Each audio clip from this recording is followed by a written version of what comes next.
ರಾಜ್ಯದಲ್ಲಿ ಸತತವಾಗಿ ಸುರಿತಾ ಇರುವಂತಹ ಮಳೆ ಸಾಲು ಸಾಲು ಅವಾಂತರವನ್ನು ಸೃಷ್ಟಿ ಮಾಡ್ತಾ ಇದೆ. ನಿರಂತರ ಮಳೆಗೆ ಕರುನಾಡಿಗರು ತಂಡ ಹೊಡೆದಿದ್ದಾರೆ.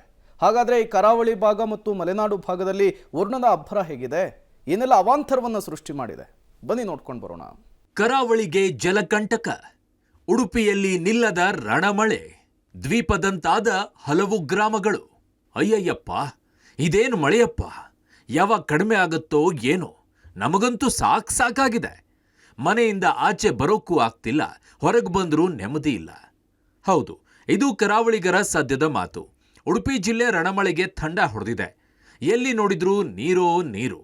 ಜನ ಜಾನುವಾರುಗಳ ಪರಿಸ್ಥಿತಿ ದೇವರಿಗೇ ಪ್ರೀತಿ ಅನ್ನುವಂತಾಗಿದೆ. ಕಳೆದ ಒಂದು ವಾರದಿಂದ ಎಡಬಿಡದೆ ಸುರಿಯುತ್ತಿರುವ ಮಳೆ ಕರಾವಳಿಗರ ಬದುಕನ್ನೇ ಕಸ್ದಿದೆ. ಕಾಪು ಭಾಗದಲ್ಲಿ ನೆರೆ ಬರೆ ತುಂಬಿದ ಪಾಪನಾಶಿನಿ ನದಿ. ಕೃಷ್ಣಾನಗರಿ ಉಡುಪಿಯಲ್ಲಿ ಮಳೆ ಆರ್ಭಟ ಜೋರಾಗಿದೆ. ನಗರದ ಹೊರವಲಯ ಉದ್ಯಾವರ ಜಲಾವೃತವಾಗಿದೆ. ಪಾಪನಾಶಿನಿ ನದಿ ನೀರು ಸುತ್ತಮುತ್ತಲ ಜನವಸತಿ ಪ್ರದೇಶಗಳಿಗೆ ನುಗ್ಗಿದ್ದು, ವಿಭುದೇಶ ನಗರ ಮಠದ ಕುದ್ರು ಜನ ದೋಣಿಯಲ್ಲಿ ಓಡಾಟ ಮಾಡ್ತಾ ಇದ್ದಾರೆ. ಅರಬ್ಬಿ ಸಮುದ್ರದಲ್ಲಿ ವಿಪರೀತ ಗಾಳಿ ಬೀಸುತ್ತಿರೋದ್ರಿಂದ ನದಿಯ ನೀರು ಸರಾಗವಾಗಿ ಸಮುದ್ರ ಸೇರೋದಿಲ್ಲ. ನೆರೆಯ ಪ್ರಮಾಣ ಹೆಚ್ಚಾದರೆ ಜನ ಎತ್ತರ ಪ್ರದೇಶಗಳಿಗೆ ಶಿಫ್ಟ್ ಆಗಬೇಕಾಗತ್ತೆ. ಜಿಲ್ಲೆಯಾದ್ಯಂತ ಇಂದು ಕೂಡ ರೆಡ್ ಅಲರ್ಟ್ ಮುಂದುವರೆದಿದೆ. ಉಡುಪಿ ಜಿಲ್ಲೆಯಾದ್ಯಂತ ವ್ಯಾಪಕವಾದ ಮಳೆ ಸುರಿತಾ ಇದೆ. ನದಿ ಪಾತ್ರದಲ್ಲಿ ಮತ್ತು ತೊರೆಗಳು, ಹಳ್ಳಕೊಳ್ಳಗಳು, ಕಾಲುವೆಗಳು ಹರಿಯುವಂತಹ ಜಾಗಗಳಲ್ಲಿ ವಿಪರೀತ ನೆರೆಯ ವಾತಾವರಣ ನಿರ್ಮಾಣ ಆಗಿದೆ. ನಾವು ಪಾಪನಾಶಿನಿ ಹೊಳೆಯ ತಟದಲ್ಲಿದ್ದೇವೆ. ನಾವು ನೋಡ್ಬೋದು ದೃಶ್ಯಗಳಲ್ಲಿ ಮನೆಗಳೆಲ್ಲ ಎಷ್ಟರ ಮಟ್ಟಿಗೆ ಜಲಾವೃತ ಆಗಿದೆ ಅಂತೇಳಿ. ಮಕ್ಕಳಿಗೆ ಇವತ್ತು ರಜೆ ಕೊಟ್ಟಿರೋದ್ರಿಂದ ಯಾವುದೇ ಅಪಾಯ ಇಲ್ಲ ಅನ್ನುವಂಥದ್ದು. ಅದರ ಜೊತೆಗೆ ಈ ಭಾಗದಲ್ಲಿರುವಂತಹ ಮನೆಗಳು ಕೂಡ ಜಲಾವೃತ ಆಗಿದೆ. ವಿಭುದೇಶ ನಗರ ಅಂದರೆ ಮಠದ ಕುದ್ರು ವ್ಯಾಪ್ತಿಯಲ್ಲಿ ಸುಮಾರು 25 ಮನೆಗಳಿದೆ ಮತ್ತು ಈ ಭಾಗದಲ್ಲಿ ಸುಮಾರು 15ರಿಂದ 20 ಮನೆಗಳಿರೋದ್ರಿಂದ ಜನಗಳೆಲ್ಲ ನದಿ ನೀರಿನಲ್ಲೇ ಓಡಾಟ ಮಾಡುವಂತಹ ದೃಶ್ಯಗಳನ್ನು ನಾವು ನೋಡ್ತಾ ಇದ್ದೇವೆ. ಅಂದರೆ ಇಲ್ಲೊಂದು ಬ್ರಿಡ್ಜ್ ಇದೆ. ಈ ಬ್ರಿಡ್ಜ್ನ ಕೆಳಭಾಗದಲ್ಲಿ ವ್ಯಾಪಕವಾದ ನೀರು ಆಗ್ತದೆ. ಅಲ್ಲಿ ಜನಗಳು ಹೈವೇಯಿಂದ ಬರ್ತಾ ಇರುವಂಥದ್ದು ಕೂಡ ನಾವು ನೋಡ್ತಾ ಇದ್ದೇವೆ. ಅಂದರೆ ಸೊಂಟದವರೆಗೂ ಕೂಡ ನೀರು ಆವರಿಸಿಕೊಂಡಿರುವಂತಹ ದೃಶ್ಯಗಳನ್ನು ನಾವು ನೋಡ್ತಾ ಇದ್ದೇವೆ. ಮಠದ ಕುದ್ರು ಈ ಭಾಗದಲ್ಲಿದೆ. ಸುಮಾರು 23 ಮನೆಗಳು ನಡುಗಡ್ಡೆಯಲ್ಲಿ ಇದೆ ಅನ್ನುವಂತಹ ಮಾಹಿತಿಗಳನ್ನು ಸ್ಥಳೀಯರು ಕೊಟ್ಟಿದ್ದಾರೆ. ಇನ್ನು ಭಾರಿ ಮಳೆಗೆ ಸ್ವರ್ಣಾ ನದಿ ಅಬ್ಬರಿಸಿ ಬೊಬ್ಬಿರಿತಾ ಇದೆ. ಪರಿಣಾಮ ನದಿ ಪಾತ್ರದ ಕೃಷಿ ಭೂಮಿ, ತೋಟಗಳಿಗೆ ನೀರು ನುಗ್ಗಿ ಅವಾಂತರ ಸೃಷ್ಟಿಸಿದೆ. ಮಾಣೈ ಸೇತುವೆ ಕೆಳಭಾಗದಲ್ಲಿ ಭಾರಿ ಪ್ರಮಾಣದ ನೀರು ತುಂಬಿದ್ದು, ರಸ್ತೆಯ ಮೇಲೆ ನದಿ ನೀರು ಹರಿತಾ ಇದೆ. ಕೃಷ್ಣಾ ಮಠದ ಪಾರ್ಕಿಂಗ್ ಏರಿಯಾ ಸಂಪೂರ್ಣ ಜಲಾವೃತಗೊಂಡಿದೆ.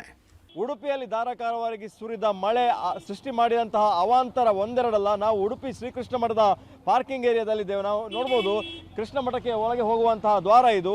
ಇಲ್ಲಿಗೆ ಬರುವಂತಹ ಪ್ರವಾಸಿಗರಿಗೂ ಕೂಡ ನೆರೆಯ ಎಫೆಕ್ಟ್ ಬಿದ್ದಿದೆ ಅನ್ನುವಂಥದ್ದು.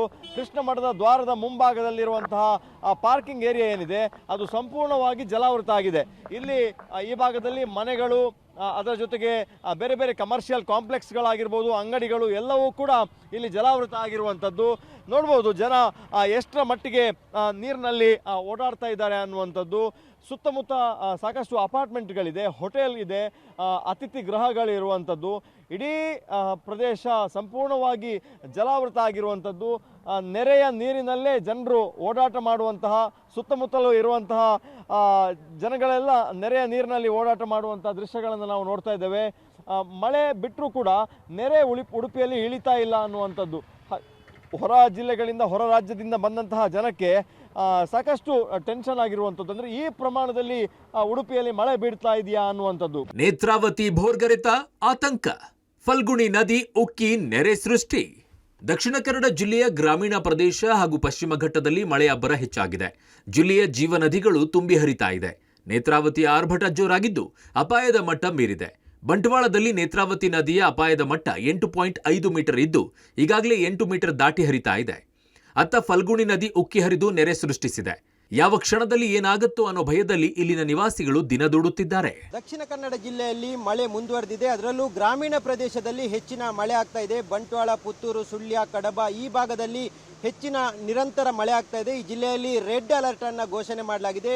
ಹೆಚ್ಚಿನ ಮಳೆ ಆಗುತ್ತೆ ಅನ್ನುವಂಥ ಮುನ್ಸೂಚನೆಯನ್ನು ನೀಡಲಾಗಿದೆ. ಅದರ ಜೊತೆಗೆ ಪಶ್ಚಿಮ ಘಟ್ಟದಲ್ಲೂ ನಿರಂತರ ಮಳೆ ಆಗ್ತಾ ಇದೆ. ಹೀಗಾಗಿ ಜಿಲ್ಲೆಯ ಎಲ್ಲ ಜೀವನದಿಗಳು ತುಂಬಿ ಹರಿತಾ ಇದೆ. ನಾವು ನೇತ್ರಾವತಿಯ ನದಿ ತೀರದಲ್ಲಿದ್ದೇವೆ. ಇಲ್ಲಿ ಯಾವ ರೀತಿಯಾದಂಥ ಹರಿವಿದೆ ಅನ್ನುವಂಥದ್ದನ್ನು ಗಮನಿಸಬಹುದು. ಪಶ್ಚಿಮ ಘಟ್ಟದಲ್ಲಿ ನಿರಂತರ ಭಾರೀ ಮಳೆ ಆಗ್ತಾ ಇರುವಂಥ ಹಿನ್ನೆಲೆಯಲ್ಲಿ ಜಿಲ್ಲೆಯ ಜೀವನದಿಗಳಾದ ನೇತ್ರಾವತಿ, ಕುಮಾರಧಾರ, ಫಲ್ಗುಣಿ, ಶಾಂಭವಿ ಈ ರೀತಿಯಾಗಿ ಎಲ್ಲ ನದಿಗಳು ತುಂಬಿ ಹರಿತಾ ಇದೆ. ನೇತ್ರಾವತಿ ಧರ್ಮಸ್ಥಳದಿಂದ ಹರಿದು ಬರುವಂಥದ್ದು ಬಹಳಷ್ಟು ವೇಗವನ್ನು ಪಡ್ಕೊಂಡಿದೆ.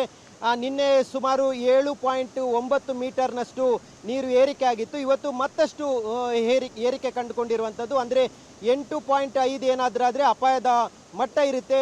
ಸಾಕಷ್ಟು ತಗ್ಗು ಪ್ರದೇಶಗಳಿಗೆ ನೀರು ನುಗ್ಗುತ್ತೆ. ಈಗಾಗಲೇ ನಿನ್ನೆ ಕೆಲವೊಂದು ಮನೆಗಳಿಗೆ ನೀರು ನುಗ್ಗಿರುವಂಥದ್ದು. ಇದು ಪಾಣೆಮಂಗಳೂರಿನ ಸುತ್ತಮುತ್ತಲಿನಲ್ಲಿರುವಂಥ ಆಲಡ್ಕ ಆಗಿರ್ಬೋದು ಅಥವಾ ಗೂಡಿನ ಬಳಿ ಈ ಭಾಗದ ಕೆಲವೊಂದು ಮನೆಗಳಿಗೆ ಈಗಾಗಲೇ ನೀರು ನುಗ್ಗಿರುವಂಥದ್ದು. ಈಗ ಮತ್ತಷ್ಟು ಮಳೆ ಹೆಚ್ಚಾದರೆ, ಪಶ್ಚಿಮ ಘಟ್ಟದಲ್ಲಿ ಮತ್ತಷ್ಟು ಮಳೆ ಹೆಚ್ಚಾದರೆ ಮತ್ತೆ ಆತಂಕ ಸೃಷ್ಟಿಯಾಗುತ್ತೆ.